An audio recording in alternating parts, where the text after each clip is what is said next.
Nick, thank you so much for joining me. Thank you for having me. Of course. Well, let's start by maybe you sharing a little bit with us about your background in product management. How did you even get into product?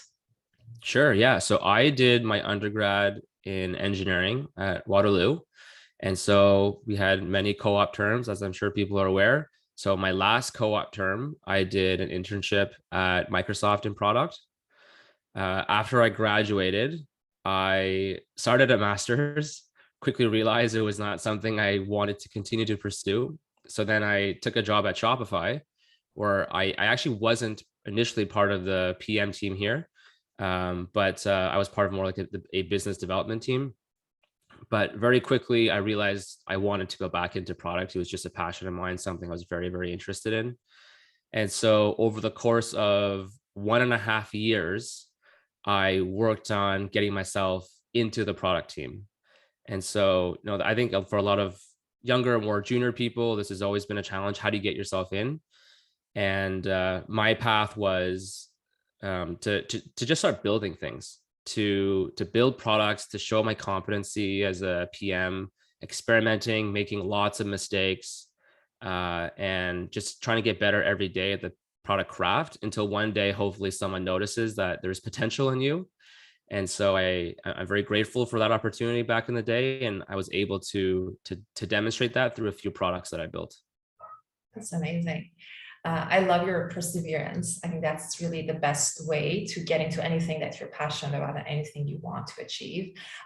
One question is when you started experimenting and building things, as you said, how did you make sure that you put that work in front of the right people, A, for visibility and also for feedback?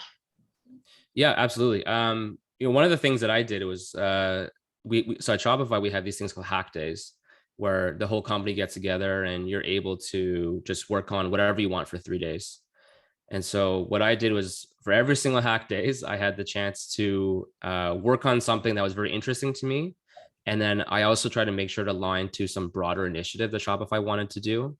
And so through those 3 days of hacking away, we were able to build something that was very aligned to the company mission, demonstrated value, and then I put it in front of existing product managers here and showed them what I could do, and that really got me into the door, and yeah, really demonstrated my competency as a PM. That's amazing. I love how Shopify kind of also embraces that culture and don't put you in one box of, let's say, if you're a program manager, that's where you should stay and give the opportunity for anyone to kind of expand their skill set and get into other areas. Yeah, for sure here, and I'm sure many other companies as well. There's a lot of internal transfers of product because no one has the same routes to get into product. So for everyone that's interested in it, yeah, highly encourage you to persevere and push and just work on those basic skills, and put yourself out there so that people are aware of what you want to become. Yeah. And Nick, what is the product you're managing and owning the roadmap for Shopify? Yeah, so I'm part of the payments team here at Shopify. So we call ourselves the payments platform team. What we do is we build a lot of the base level payments infrastructure here that enables Shopify teams to build payments enabled products. So what I mean by that is we work with, for example, the checkout team or the retail payments team or subscriptions or whatever you want to name that Shopify that helps merchants make a sale.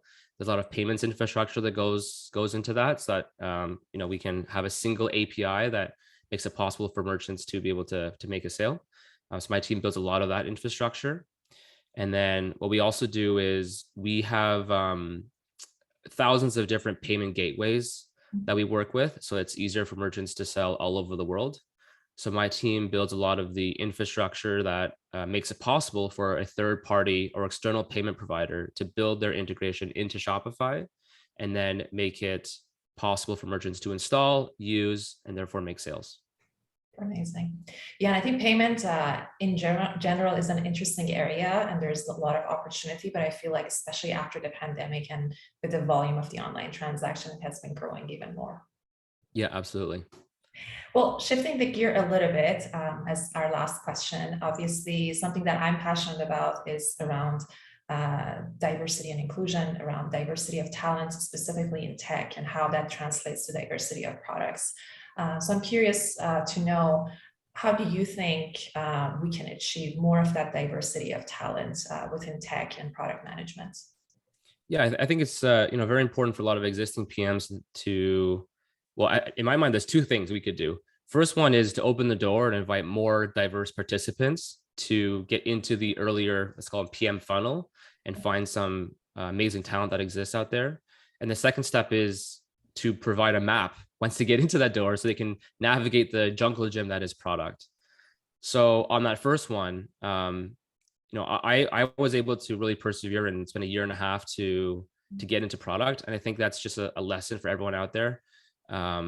Work really hard to put yourself out there, make those connections, and demonstrate your capabilities, and you will be noticed. The hardest part is just like there's a lot of people that want to get into product, but you have to separate yourself.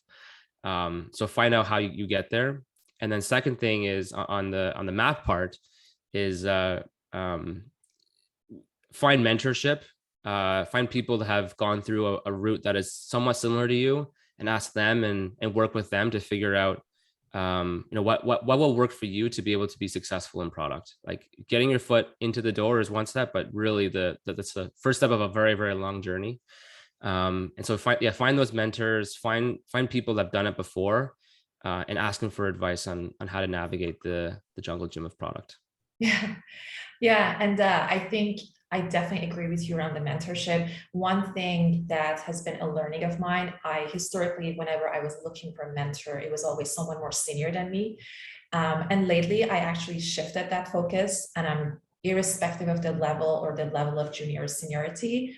I just approach different folks in product and ask them to help me with my product knowledge and anything else product related, because I think there's such a diversity in products that PMs manage that the level doesn't almost matter. And there's always something that I find myself to learn. So that's something that I'm focusing on, especially this year of, hey, let's just talk to as many product managers as I can, because they're all masters of their craft and they know there's something that I can learn from them. Yeah, I absolutely agree with that. I actually find I learn the most from talking to other PMs who have completely different backgrounds from me. Like, I did engineering, so someone in like the arts, for example, it's just so different about how they got into product, and I learned so much about what they did to get there. So yeah, definitely agree with you there. Perfect. Well, thank you so much for your time. I definitely enjoyed our chat, and who knows, one day soon, hopefully we meet in person, and maybe we can have a kind of a meetup with a large group of PMs and share more. But yeah, thank you so much for your time, Nick. Absolutely, would love that. Thank you as well. Of course.